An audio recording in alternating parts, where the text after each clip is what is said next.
ఈ పర్యవసానమే మీ కుటుంబంలో చూడబోతున్నారు. పురుషుడు ఇంటికి రాకుండా ఉన్నటువంటి స్త్రీలతో మాట్లాడుతున్నాను. మీ పిల్లలు జాగ్రత్త. తండ్రి యాబ్సెంట్గా ఉన్నటువంటి కుటుంబాల్లో జరిగేటటువంటి పర్యవసానం ఇది.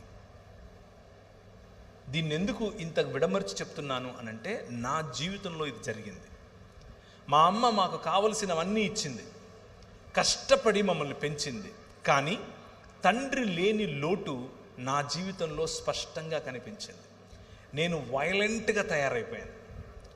నేను ఒకడిని చంపి చచ్చిపోయాడు అనుకుని పొదల్లో పడేసి వెళ్ళిపోయాను. వెళ్ళిపోతే మా ఊరికి సిఐ, మా అక్క ఆ రోజుల్లో ఎస్ఐ, యాక్చువల్గా సిఐ ప్రమోషన్లో ఉంది. ఆమె వీడు బ్రతికాడు అని తెలుసుకుని వాడికి నాకు కాంప్రమైజ్ చేసి ఇంక ఇలా చేయొద్దు లేకపోతే జైలుకి వెళ్తామని చెప్పింది.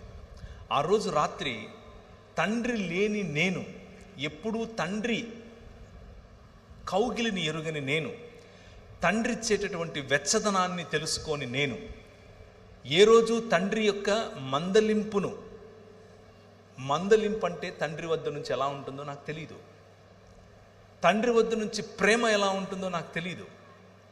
అలాంటి ప్రేమ లేని, మందలింపు లేని, కరెక్షన్ లేని నేను ఒకరోజు ఒక స్వరం విన్నాను. అది సన్నని స్వరం. ఆ స్వరం నాకు చెబుతోంది, నువ్వు ఈ ఊరు విడిచిపెట్టి వెళ్ళిపో అని చెప్తోంది. ఈ ఊరు విడిచిపెట్టేసి నువ్వు వెళ్ళిపో అని చెప్తాను.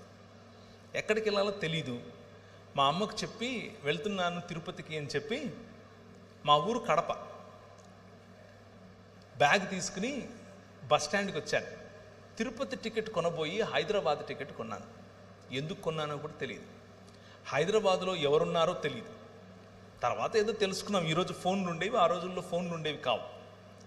హైదరాబాద్లో దిగిన తర్వాత ఫలానా చోట ఫలానా వాళ్ళు, మా ఊరోళ్ళకి సంబంధించిన వాళ్ళు ఉన్నారని తెలుసుకుని ఆ రూమ్కి వెళ్ళి అక్కడ ఉండి చదువుకోవటం మొదలుపెట్టాను. తండ్రి లేకపోతే ఎలాంటి జీవితం ఉంటుందో చెప్తున్నాను మీకు.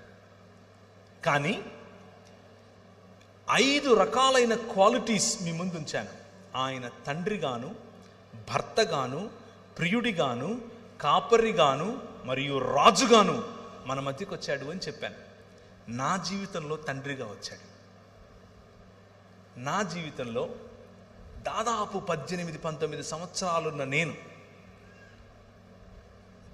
నూనూగు మీసాలు, లేత టీనేజ్ ప్రాయం, ఆ ప్రాయంలో ప్రభు నా దగ్గరికి వచ్చాడు. ప్రభు నా